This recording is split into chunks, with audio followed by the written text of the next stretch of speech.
What up? What up? What up? It's your boy, as all the kids in my class start off every single project that they ever do for me in class. It's Mike. Mike from Mike and Pete of the Wort. And there it is. Shameless plug, shameless promotion. I know everyone that goes to the studio sees our banner hanging outside. But yeah, so I just wanted to say hello, everybody. Welcome to the broadcast. I, however, will not be checking on Facebook and not shouting out anybody's name because I do not like Facebook. One little bit. That's okay, though. But anyone that knows me and knows technology and the Govs stuff knows that I am just not quite the fan of the old Facebook. So, how's everyone doing today? Thank you for our third episode of Quarantine Life. And today you're going to be with me on my normal day, literally a normal day here at the O'Toole household. So right now, I'm just making sure all my tech stuff is running smoothly, but I'm going to be carrying around my phone. See? And just as a pre-warning, more than likely as we travel through the house, I'm going to have to switch Wi-Fi hotspots because, not that I have a big house, but it's because sometimes it works better. We'll just say I have very, very thick walls and floors that doesn't allow the Wi-Fi to travel from the basement all the way up to the second floor, which I don't know if I'll quite make up to the second floor, but we are going to be going outside. We are going to take a look at the Chateau de O'Toole, and we'll be taking a look at a couple of things throughout. My family was kind enough to, really my daughter, who's going to be my production assistant today, was kind enough, and my son, he's over there, we'll meet them later. They made me title cards. Title cards are the things that I wanted to do throughout the broadcast. So I thought it'd be pretty cool to start down here in the basement where I've been doing a bunch of the shows for GovsRadio. I've been manning my master control from this area. So like I said, I've been doing my shows in the background, and then I've been doing Graz show, Limo Talk, on Thursday nights tomorrow. Graz, don't forget. And I'm just, what I didn't do, which I know I wanted to do, I wanted to pull up my email to find out who's going to be coming after me. And not that I need it this second, but I know eventually I want to say who's coming into GovsRadio live hashtag quarantine life in the upcoming days. And I don't know if I can technically find it. So I'll try. Quarantine life. Let's see what comes up here. Oh, me. And schedule. Let's give a quick shout out to Tony and Sally, of course, for organizing this. I sure as hell didn't want to organize it. I liked the idea, and Graz and I talked about it on his show at length. And actually, it was supposed to be a marathon, but we weren't going to be doing 24 hours and nothing except drinking and sleeping. So we ended up coming up with this concept to do the month of April, doing a show highlighting one person from every show. Not the entire show, not do our show. You will see some beer stuff, obviously, but we're not going to be kind of doing my show here now. So let me just see if I can find the thing. I can't. If anybody's watching and knows the schedule, just text me and I'll say it later. It'll pop up on my thing in a little bit as we're traveling through the house. So I didn't want to, again, bored everyone with all the details. Oh, wait, I think I have it here. Hold on, wait for it. Tomorrow's Felix. Chef Felix is doing it. I love it. Love it. Yeah. All right, so here's Felix will do it tomorrow and Friday. I'm trying to get in touch with Bobby Anzarello, who should be doing his show for Graz on Friday. And then he can kind of do whatever format he wants. More than likely, if I know Bobby, he's going to be sitting in his throne atop is it the Eagles? The Hawks. No, it's the Hawks. I don't even know. baseball team office. So that should be fun. He could tell you stories about stuff. So tune into that in the next 2 days. You have Felix on Friday. Bobby's going to probably hop in on, Felix tomorrow and Bobby on Friday. All right, here's the deal. Here's my first title card for you guys. This is my bar. And again, made by my daughter, who you meet later. All right, let's take a tour of the bar, shall we? Here we go to the bar. All right, so as you can see, when I first started, you see Pedro and my 86 World Champ thing there, but I'm going to flip it around really quick so you can see from my perspective what we're looking at. So is the question, do I have a tap in my house? The answer is yes. And our awesome signature tap handle created by Hartwell Wood Shop out in Patchogue. Let's see if I can spin around, and there you can see our logo. These tap handle adapters actually went out to a lot of the local breweries.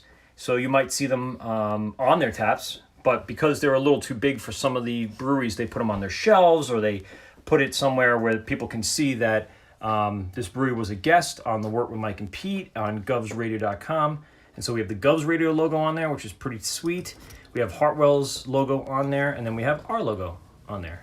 So yes, I do have a tap at my house. I'm currently not using it because then I would, yes, become an alcoholic. And then you could see my beautiful little liquor bar, let's say.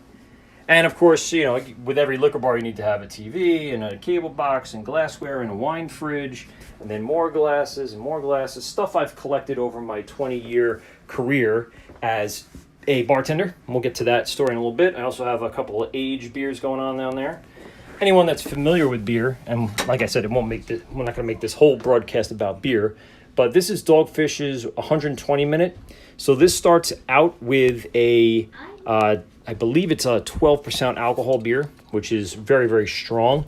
But what I've been doing is been aging it, and that was what was recommended by Dogfish on their website and what to do. So I don't think I have a date on it, but I can tell you this one's going on 6 years old.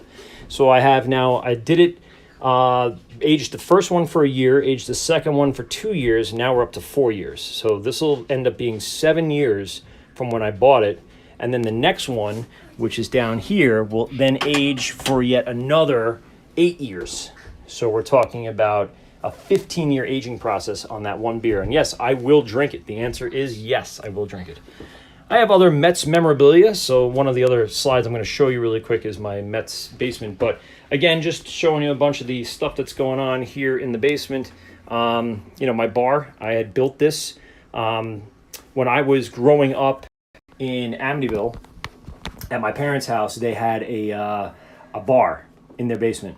And that bar is literally this bar, but I stripped it down to the bare bones and the structure, and then I rebuilt pieces around it.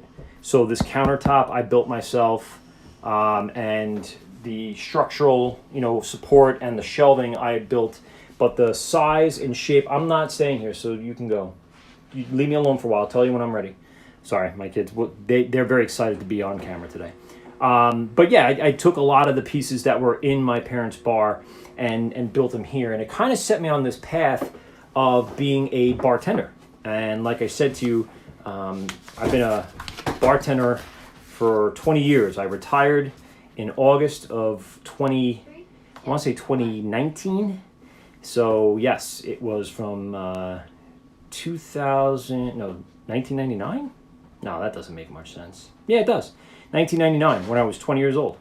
I started bartending at a little place called Bertucci's that doesn't exist anymore, or if it does, it's closed down, up in Melville.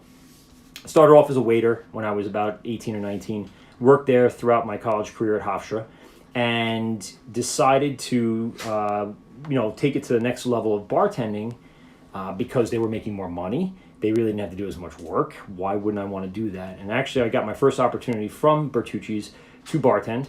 It's also where the first tragedy of my bartending career happened, so I'll quickly tell you that I dropped 2 entire pizzas upside down on a woman's head. She had to go to the hospital. Long story, I've told it before, I believe, but it's one of those stories that stand out in my mind because of the embarrassment and the fact that someone actually had to go to the hospital because pizza was upside down on her head. She was wearing slices of pizza as shoulder pads, which was crazy. But that was kind of where I was like, yeah, no, I don't want to be a waiter anymore. I don't want to carry food on trays. I don't want to carry drinks on trays. I don't want to carry pizzas out. And mind you, over 20 years as a bartender, of course, I did a lot of the waiter duties. But a lot of the time, I'm not. It's a lot of socializing, which does help a public speaker like myself to get to know people, get to know various walks of life, how they speak, how they act, how they think, and also sometimes even as someone that provides, hopefully some sort of good, I don't want to say advice because it really isn't really advice. It just is like, this is what I would do, but it's up to you if you want to take my advice or not. Doesn't matter, whatever you want to do. So, in the end, it was my socialization because as I got older and as I traveled through my years, I met my wife and got married and had kids. It actually stopped becoming something that would make money and started becoming the only reason to get out of the house. Interesting. The only reason why I would be able to leave the house without having my wife and her, younger babies at home is because I was out making money, but it also gave me a nice reason to talk to people outside of my home, strangers that you would normally interact with at a bar. So that ended up becoming or turned around a little bit about 2 years ago. I'll give you the quick lowdown because we are part of GovsRadio, and go to GovsRadio.com and Govs.com. Really? You'll see quarantine life as I beat my children up about the face and neck. So yeah, I was a bartender at Governors. That's how I started the relationship at Governors. A buddy of mine that I graduated college with, he and I were working at a country club, and that country club was part-time seasonal work. One day he came into me, and his brother-in-law actually asked if anyone could help out at his sister's place. So I questioned what his sister's place was, and he said Governors of Levittown. I said, oh, nice. Yeah, I'll sub in, whatever you need. I work at Governors as like a trial period for about a week, and immediately they're like, we want you to stay here. For a while, I was still doing seasonal work at Muttontown. I was still working at Governor's Bar. I was a teacher full-time, and I had 2 children. So you can see how my life got very complicated very quick. Enjoyed my 4-year run. I think it was 4 years I was a bartender at Governor's, 2013 to 2017. And it came to the end of the run, obviously, when ownership changed. And just so happened, right at that same time, my mother-in-law was moving out of her house, and she had a person that was buying her house that owned a brand new restaurant and bar that was opening in Farmingdale called the Meatball Place. And so as soon as I left Governors, the next week I was over at the Meatball Place, spent 2 years there. And this is where a lot of the time my craft beer knowledge started really going through the roof. Governors wasn't really known as a craft beer bar, obviously. And if you've ever been there, they have good rotating taps, no doubt about it. But, you don't really get that craft beer experience there per se. Larry and I actually talked a lot about that throughout the years I was there. What can we bring in that either, Claire Rose or Union or Manhattan sells that's good that people would want and would sell. And it was funny, over the 4 years I was there, I could see craft beer really starting to gain ground here on Long Island. A lot of breweries open and stuff like that. Well, over the Meatball Place, I learned a lot. They had a lot of reps that came in. A lot of the small business brewery owners came in. I got to meet a lot of people that way. And close to the end of my 2-year tenure at the Meatball Place, I was working with Graz as a producer for his show at the radio station. And yes, I did continue doing the radio station after I left. And he said, you should probably do your own show, hence the reason why the Wort Mike and Pete exists. And actually, on one of my last days at the Meatball Place, Pete and I were having a nice dinner. And I said to him, what do you think? And he said, yeah, let's do it. And that was it. And then our show kicked off from there. And within the next year, I retired as a bartender because it just became all too much. Not because of my show, just because the kids were getting older, activities were starting, school, everything. And I'm getting older. I mean, honestly, I might be one of the younger hosts on GovsRadio.com, but I am not getting younger. I'm getting older. So I'm starting to get run down a little bit. So it's time to cut some things that aren't necessary. And since we only do a show twice a month, that's not the thing that's going to go. So the bartending went. So I've been a retired bartender for a year and a half, but yet if you ask my family and anytime we have a holiday, I am the bartender, always and forever, unfortunately. Hence the reason why I have a bar. So there's the story behind that. So now let's get into some stuff. Let's take a look at another slide I have for you here. Let me turn this in here. This is the Mets basement. And yes, I am a lifelong Mets fan. Thanks, Dad, for all the awful memories that I never could have as a Yankee fan or as another winning team fan, whatever that might be. So let's tour the facility here. Oh, there's Dogfish. But like I said to you, I do have some posters, and up under my poster in here, there's a few more signs. As you know, Pedro. I got my world champion sign. Of course, I got David Wright and a slice of his bat. A lot of the stuff in this basement is going to be Mets related. So here is a cool cutout of Shea Stadium. And you can see I have some empty beer cans here that I'm going to make candles in. We'll get to that later. Just some little trinkets and stuff there. My kids at Citi Field next to our brick that we have. Some Christmas stuff. I think this was mostly made for Christmas. Here's an interesting one. So I have the opening day ticket I was at when Citi Field opened, but I actually went to the St. John's Georgetown game, which was really the official game of the opening of Citi Field. So this was actually the first game ever played at Citi Field, even though it was an MLB game. It was the first official baseball game played there. And then this was the first official MLB game for the Mets. So that's kind of cool. I got my Mets dartboard.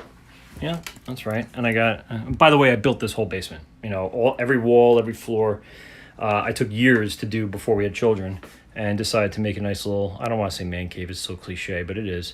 I got my Mets dartboard where we do play darts here in quarantine. And of course, Hojo sitting there watching all my moves. Got to have Hojo watch the moves. It's going to be like Cribs, guys. All right? That's exactly what this is going to be like. There's our boy, La Duca, and Reyes, and Delgado, and David Wright, and Beltran, who was going to be the coach, but now not so much. Manager, whatever you want to call it.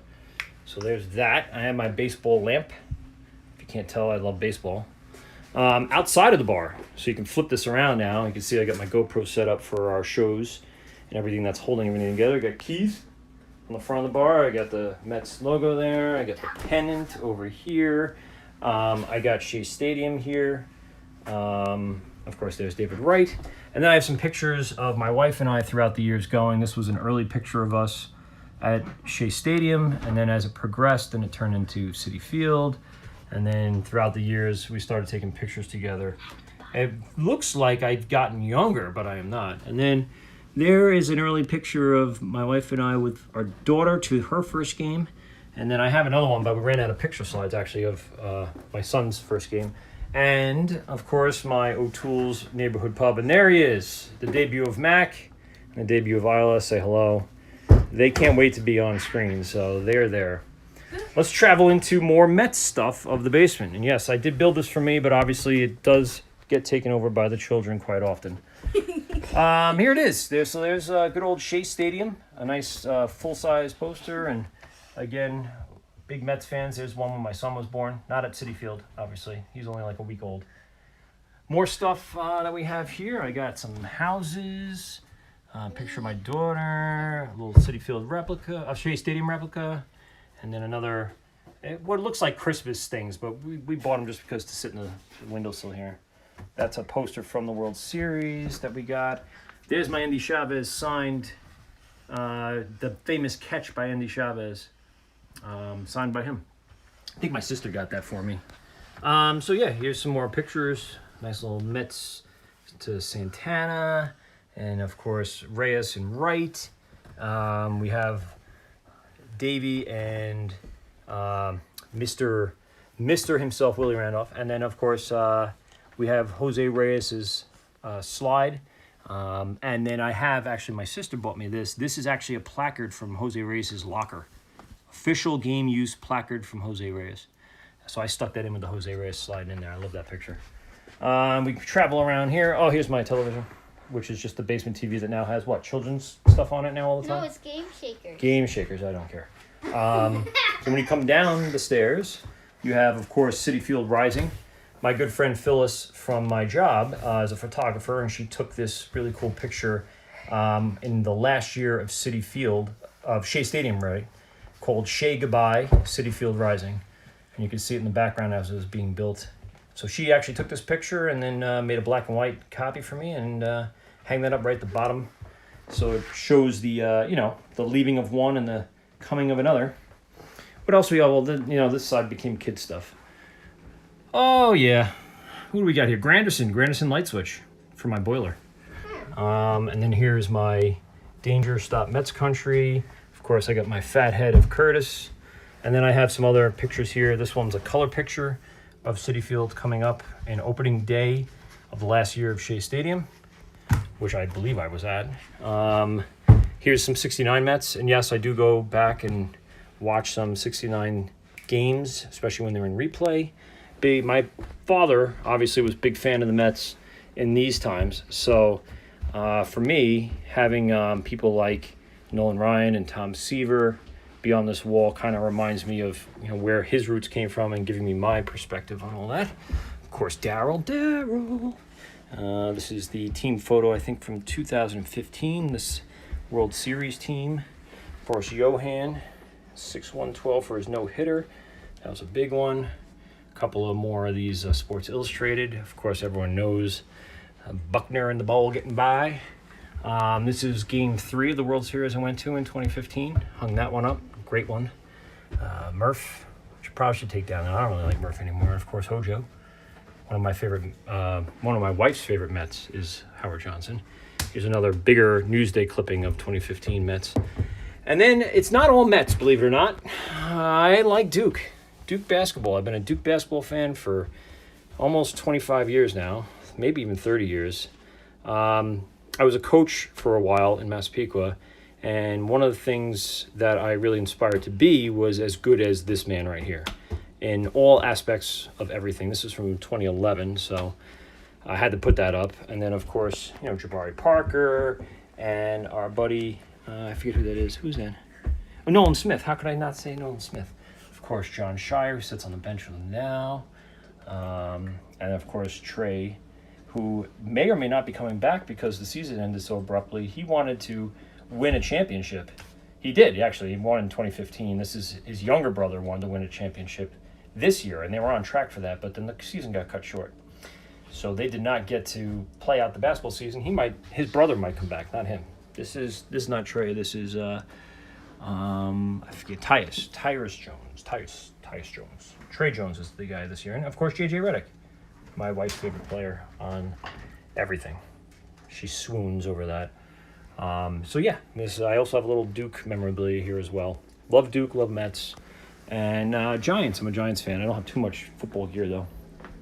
So yeah, we're gonna do, like I said, a little MTV crib so you get to see the house.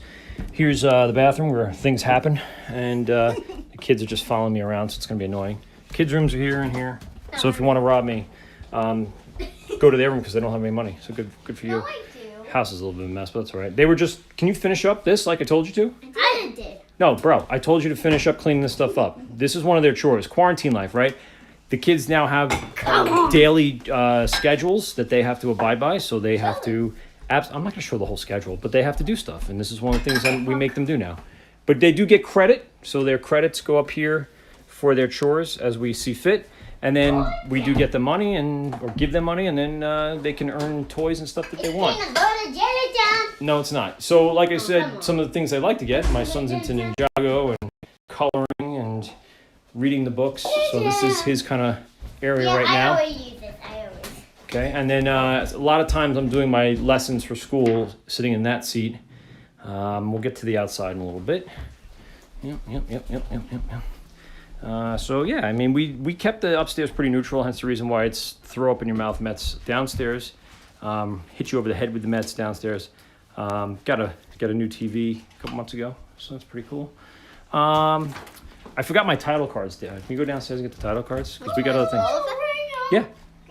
I'm just going to go get the title cards because we have somewhere else to go and show you what we do on a daily basis here in quarantine life. Bear with me as I try to change out my Wi-Fi. You cannot. All right. So let's see if we can travel outside. More than likely the Wi-Fi will drop out and get a little digitally. But we're going to go up into My beat lab. That's right. My beat lab. So let's go out here. Get your shoes on, guys. You're not going upstairs with me, though. I'm not going to play drum shoot today. But we're going to travel out here. And we've been doing a lot of spending time on the deck. We didn't put any of the deck furniture out right away. But we've been spending a lot of time out here because why not? It hasn't been raining the last 3 or 4 days. They get out there and they can do their karate stuff or whatever else they want to do. Gives them time to take it up and go ahead and you can see roll on the driveway a lot. They skateboard. They've been biking. They've been scooting. Not the best. Beat lab. This is Beat Lab. No, it's not. Come on, hopefully. You see? Boom. Set up. So I've been taking the time here in quarantine to play a lot of drums. I'm sure to the dismay of my neighbors. So I'll give you the quick lowdown on the showdown of where the heck this kit came from. So this drum kit, it actually is my good friend's father's who passed away. He had this and bought this out in Colorado. And when he passed away, he shipped me a drum kit. Every single piece of the kit was in a separate box. So you can imagine the size of the box on my stoop in Amityville, where I was at the time. I then took those drums to my basement at my parents' house and started building a recording studio around it. And it was called Reach Around Studio. Then it was called Figure A Studios. And then at one point it was Beta Ray Studios, Beta Ray, whatever it was, doesn't matter. And through all of that, these drums were the things that have followed me around. When we moved to this house, I actually had them over in the basement on the other side as we were leaving. And I played in the basement. My wife didn't like that a lot. So they made their way out here and sat out here for a couple of years. The good thing is I still practice a lot at school because we have a nice, beautiful, brand new DW set there. So every morning for about 10 minutes, I'll just go in and beat it around. And but for the most part, you know, these drums have been a huge part of my life for the last 15 or 20 years now. So I decided to go set them up here. And I was always worried about whether there was enough room. I'm a tall guy. So for me, you know, I can't stand. I don't know if you could see. I'll switch that, you say. I'm bending at the waist because I can't fit up here. But when I sit down, I'm fine. So this area was, there was a lot of storage up here. Obviously, you can see there's still a lot of stuff up here. All of our holiday stuff and whatnot. But we started cleaning out over the last year because of the kids' stuff and everything. And so I decided at that point I could start setting up the drums again. And so I've been doing that. And almost every day during quarantine, I play for about an hour. And maybe next time I'm scheduled to do this, I'll have something set up for you where we could do like drum karaoke. People can make requests or something like that. And then we'll do that probably on the next show. We're doing this guy. What are you doing? What are you doing? Shot our voice. Awesome. I do both things. Look a lot. But I got this cool grape. Looks like it's dead. Grape that's actually going over into the neighbor's thing. But it's the only shade they have now. When the leaves come out, it actually shades their entire thing. So they leave it. And we get some nice bunches of grapes. I think this is the 3rd year of it. So we'll be able to actually eat the grapes this year. They've been bitter for the last few years. And hopefully now they'll start to get sweet again and juicy and whatnot.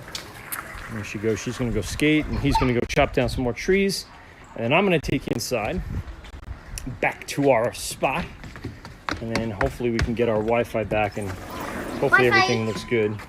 Wi-Fi coming. You guys can go back out. You don't need to be here anymore. Okay. Okay. Whew. Quarantine life. Get rid of the kids as fast as possible. So I mentioned to you the family, and here we are, City Field. This was last year's first day that we went. It was cold, but I don't think it was opening day. It was up there. My wife and I with the kids, avid Mets fans. You met my 2 kids. My wife's upstairs working. Maybe we'll peek at her in the last minute. But my next slide is going to be talking a little bit about beer. So here is Mike's beer fridge. Cheers. All right, so here's the deal. Let's be honest with you. The beer fridge isn't what it usually is. Let's take a look at what's down here really fast. I got my Red Bull, my Gatorade, but one of my favorites, Montauk Wave Chaser. I'll try to get a little bit of that in me. Here is Greenport Harbor's Naturally Juiced. It's a pale ale. It is meant for opening day for the Mets. And for the Yankees, tax the Mets and Yankees. You do not need to be next to me this day. You need to go away now. You guys served your purpose. Thank you very much. Come on. Goodbye. That's all we were made for? That's all you were made for. No. Yeah, when you get old enough, you're mowing my lawn. All right, so here's the deal. Trillium has some great beer, and this is one of the last ones I've been holding on to. Stout with sweet potatoes. That's a good dark beer. And then a local favorite opening in Copiague, Root and Branch. This is their double IPA. That's a good one as well. But usually I store most of my beer here for consumption, daily consumption.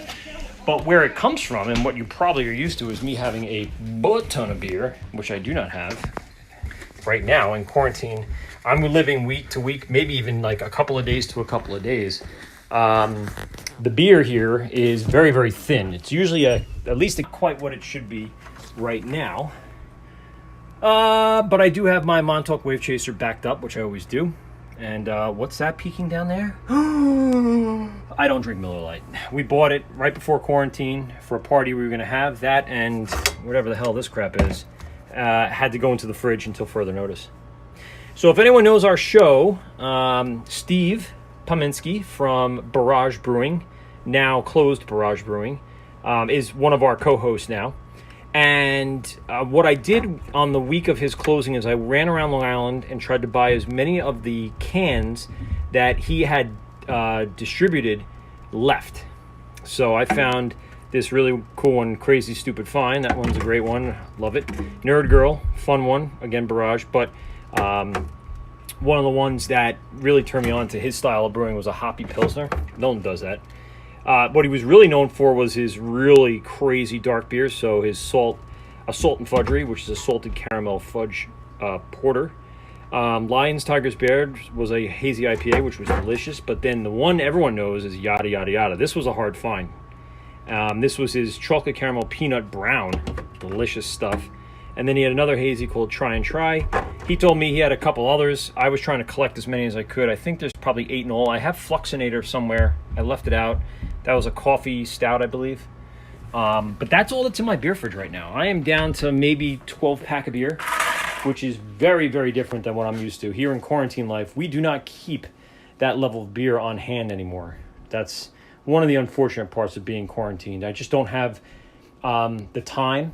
So we were supposed to go to AC Beer Fest last week, and on my way back, I would have picked up at least a case of Icarus or another half case from another brewery and brought it back. So I'd be stocked up right now if it wasn't for the quarantine. Right now, I'm living on bare bones and just trying not to spend $1 billion on it either. Trying to support the local breweries. So I've been out to Secatog, I've been out to Small Craft, I've been out to 27A. I ordered Dubco online to go. These are local breweries here on the South Shore of Long Island in Suffolk County. So, go out to your breweries and see what's going on. You see I have a whole bunch of stickers from all the places that I've been and all the beers that I've tried. This is a lot of stuff. Yes, 1940s. Graz's dad, Charlie, owns that. And it's really not limited to this. I have a lot of backup stickers that I never put on there because... there's Hudson. Love Hudson. Because I was afraid this fridge was going to die probably about half a year ago. So I started backing up all my stickers in case this fridge died. I'd have to get rid of all these stickers and I'd have to start all over again. So I've been keeping doubles and triples of things. And some of them that I don't have doubles and triples of, I haven't been putting on there at all. So I'm actually glad at this point that I did that. But I still now put, I'll probably end up going to Fort Myers again in Florida. That's a great one. Obviously, my local guy, 27A, Ryan and Melissa. Shout out, what up? But yeah, there's some great places I've been and great beers I've had, and this is kind of like the chart of everything that I've done. It doesn't seem like a lot, but I told you I'm holding a lot back at this point. So I constantly hide this bad boy around and say, what up?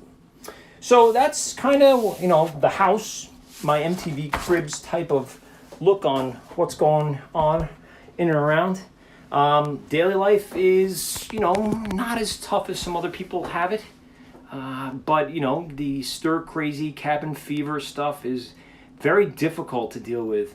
I don't think I've ever spent this stretch of amount of time, even on a vacation, with my family or my children. And for the most part, it has been beneficial. I don't think we'll ever get this opportunity to have this amount of time together again. So I try to say to everybody, take advantage of it while you can, as annoying as it is, as frustrating as it all is. It's a blessing, I guess. I know I'm the first one to say no, but it is. I'll look back on it and say, yeah, it was. While you're in it, it sucks ass. But when you're able to stop for a moment and get back to some sort of resemblance of a life, we're gonna say, wow, what an opportunity that was to have with people that I probably will never have again, unfortunately, just because of the way society is today. Maybe it'll change. Maybe it will change. Maybe we don't look back to get to where we were, but we look forward to get where we're going. I don't know. I have no idea. I'm not a philosopher.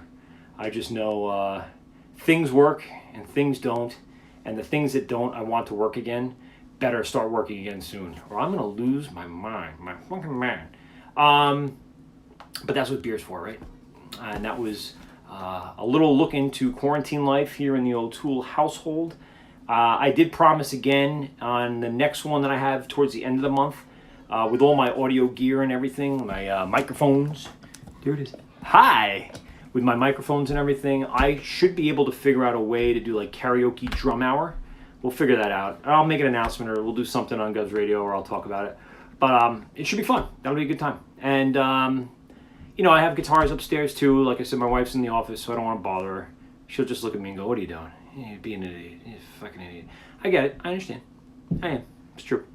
So yeah, I don't want to bore you with the details, but there's a couple things up there, that recording studio and things you might see next time. So maybe we'll start out there next time, and then we'll go out to the drum lab and do some fun stuff. Like I said, I don't really sit on Facebook, so I'm sorry that I couldn't answer a lot of your questions. What I will do, obviously, is I'll go back to the video once it's over. I'll watch it again, and I'll look at everyone's comments to tell me I'm an asshole, or I'm a Mets freak, or I drink too much beer, which I don't. I will say this: I've been going out and exercising.